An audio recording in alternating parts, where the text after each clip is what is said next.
जय हिंद दोस्तों, यूपीएससी केंद्र में आप सभी का स्वागत है। पिछले 2 दिनों से ईरान का चाबहार रेल परियोजना काफ़ी चर्चाओं में बना हुआ है। कहा जा रहा है कि ईरान ने भारत को इस रेल परियोजना से बाहर कर दिया है। वहीं ईरान के ऑफिशियल्स ने आज इस समाचार को सिरे से खारिज कर दिया है।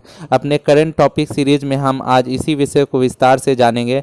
इस टॉपिक को आप जीएस पेपर 2 के इंटरनेशनल रिलेशन से जोड़कर देख सकते हैं। तो चलिए दोस्तों शुरू करते हैं। दोस्तों 2 दिन पहले हिंदू न्यूज़पेपर में एक खबर आई थी कि ईरान ने भारत को चाबहार रेल परियोजना से बाहर कर दिया है। कारण इसका बताया जा रहा था कि भारत फंडिंग देने में काफ़ी लेट लतीफ़ी कर रहा है और इस परियोजना को लेकर भी ज़्यादा उत्सुक नहीं है, काफ़ी ढीला ढाली बरत रहा है। वहीं इसका मुख्य कारण बताया जा रहा था कि भारत अमेरिका द्वारा सैंक्शन लगाए जाने के डर से ऐसा कर रहा है। परंतु आज ईरान के पोर्ट्स एंड मैरीटाइम ऑर्गेनाइजेशन के ऑफिशियल फरहाद मोंतेसार ने अल जजीरा को अपने इंटरव्यू में इस पूरे न्यूज़ को सिरे से खारिज कर दिया है। उन्होंने कहा है कि यह न्यूज़ बिल्कुल ही गलत है, क्योंकि भारत और ईरान के बीच चाबहार और जैदान के बीच रेलवे परियोजना को लेकर कभी भी कोई डील साइन ही नहीं हुई थी। इस विषय में भले चर्चा जरूर हुई थी, नेगोशिएशंस हुए थे, लेकिन कभी भी इसे लेकर कोई डील साइन नहीं हुआ था।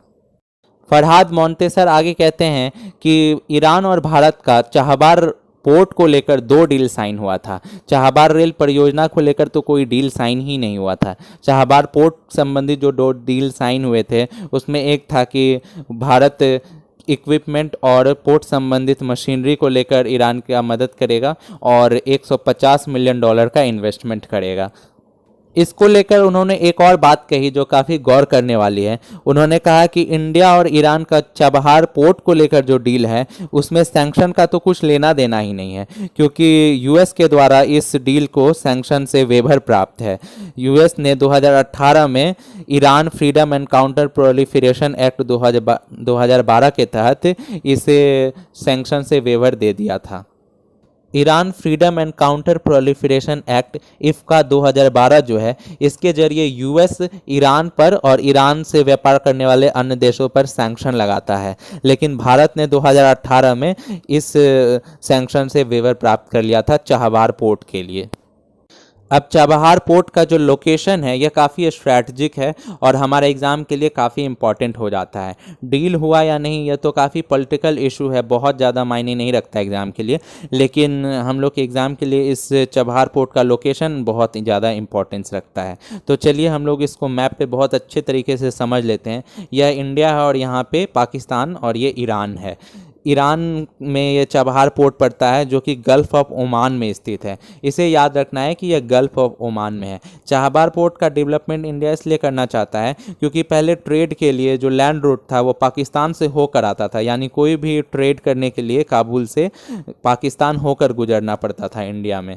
तो इंडिया चाहता था कि वो पाकिस्तान को सरपास करे और डायरेक्ट सेंट्रल एशिया के जितने भी देश हैं, ईरान है, इन सब से डायरेक्ट ट्रेड हो सके, इसलिए इसने इस पोर्ट को डेवलप किया। जिस रेल परियोजना की बात चल रही है वह इस चाबहार पोर्ट को जैदान से कनेक्ट करता है। ये लाइन जो आप देख रहे हैं यह चाबहार पोर्ट से जैदान तक के रेलवे लाइन बिछाने की बात की गई है और फिर जैदान से आगे अफगानिस्तान में डेलराम तक रोड विकसित करने की बात कही गई है। इंडिया इस रोड को विकसित करने में भी हेल्प कर रहा है और फाइनली इंडिया चाबहार पोर्ट से डायरेक्ट ईरान, काबुल और अफ़गानिस्तान तक और बाकी सेंट्रल एशिया में भी डायरेक्ट ट्रेड कर सकता है इस चाबहार पोर्ट से। तो यह काफ़ी स्ट्रैटेजिक पोर्ट है।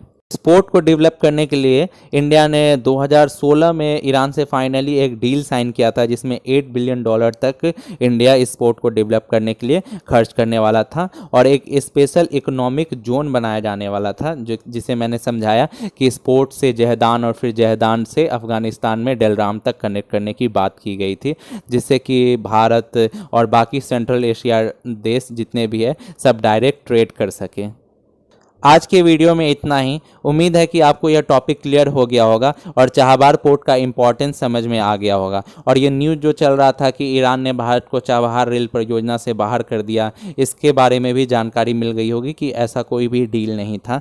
तो वीडियो से जुड़े रहने के लिए इसे सब्सक्राइब अवश्य करें और चैनल को ज़्यादा से ज़्यादा शेयर करें ताकि अन्य अभ्यर्थी भी इसका लाभ उठा सकें।